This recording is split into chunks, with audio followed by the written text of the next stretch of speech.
हरि ओम। आज हम सब श्री मार्कंडेय महादेव जी के आविर्भाव की कथा का श्रवण करेंगे। तो प्राचीन काल में श्री मृकंड ऋषि तथा उनकी पत्नी मरंधति दोनों पुत्रहीन थे। वे नैमिषारण्यम सीतापुर में तपस्यारत थे। वहाँ बहुत से ऋषि भी तपस्यारत थे। वे लोग मृकंड ऋषि को देखकर अक्सर ताना स्वरूप कहते थे कि बिना पुत्रो गति नास्ति, अर्थात बिना पुत्र की गति नहीं होती। मृकंड ऋषि को बहुत ग्लानि होती थी। वे पुत्र की प्राप्ति की कामना के साथ घोर तपस्या करते थे। तो पुत्र प्राप्ति की कामना के साथ ही वे सीतापुर छोड़कर विंध्याचल चले आए और वहां इन्होंने घोर तपस्या प्रारंभ की। इनकी साधना से प्रसन्न होकर ब्रह्मा जी ने इन्हें पुत्र प्राप्ति का रास्ता बताया कि हमारी लेखनी को मिटाने वाले तो एकमात्र भगवान शंकर हैं, अतः आप भगवान शंकर जी की ही उपासना कर उन्हें प्रसन्न करके पुत्र प्राप्त कर सकते हैं। इस बात से प्रसन्न होकर मृकंड ऋषि गंगा गोमती के संगम तपोवन कैथी जाकर भगवान शंकर की घोर उपासना में लीन हो गए। कुछ वर्षों बाद प्रसन्न होकर भगवान शिव जी ने उन्हें दर्शन दिया और वर मांगने के लिए कहा। मृकंड ऋषि ने याचना की कि हे भगवान, मुझे पुत्र रत्न की प्राप्ति हो।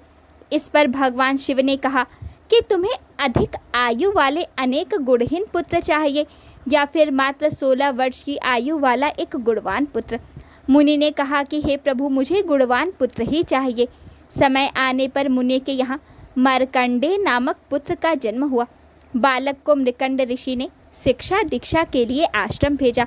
समय बीतने के साथ बालक के अल्पायु की चिंता मृकंड ऋषि को सताने लगी और वे दोनों दंपति दुखी रहने लगे।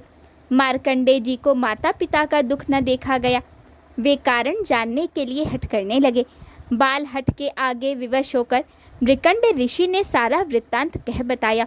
मार्कंडेय जी समझ गए कि ब्रह्मा की लेखनी को मिटाकर जब भगवान शंकर के आशीर्वाद से मैं पैदा हुआ तो इस संकट में भी शंकर जी ही शरण मुझे लेनी चाहिए।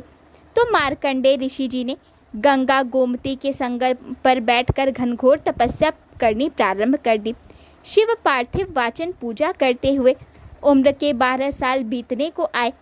एक दिन यमराज ने बालक मार्कंडेय को लेने के लिए अपने दूतों को भेजा। भगवान शंकर की तपस्या में लीन बालक को देख यमराज के दूतों का साहस टूट गया। उसने जाकर यमराज को सारा हाल बताया। तब जाकर यमराज स्वयं बालक को लेने भैंसे पर सवार होकर आए। जब यमराज बालक मार्कंडेय को लेने आए तब वह शंकर जी की तपस्या में लीन था तथा शंकर व पार्वती जी स्वयं उनकी रक्षा में वहां मौजूद थे। बालक मार्कंडेय का ध्यान तोड़ने के लिए यमराज दूर से भय दिखाकर प्रहार करने लगे।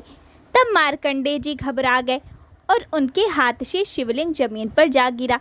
शिव पार्थिव गिरते ही मृत्युलोक से अनादि तथा शिवलिंग का स्वरूप हो गया।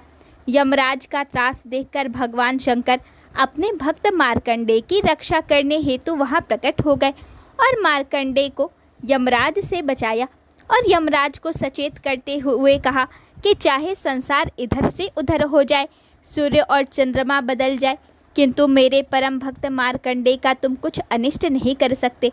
इस बालक की आयु काल की गणना मेरे दिनों से होगी।